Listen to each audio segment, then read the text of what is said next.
Ini suasana di bulan suci Ramadan. Bisa kita lihat bagaimana antusias masyarakat Aceh.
Siang, dan inilah masjid kebanggaan masyarakat Aceh ya.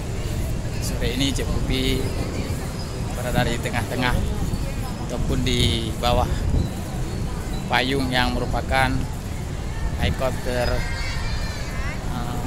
terfavorit ya di Masjid Raya Baitur Rahman Aceh ya, di dalam bulan Ramadan.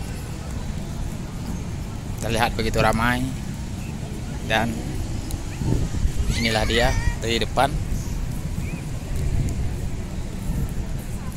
Oke, berbagai orang dengan kesibukannya, dan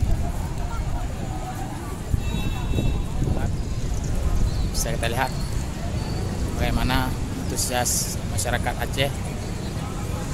Oke, yang belum berkunjung, untuk teman-teman di luar provinsi Aceh, boleh ya kita berkenalan dengan provinsi Aceh dan Nanggro Aceh Darussalam. Terima kasih. Assalamualaikum warahmatullahi wabarakatuh.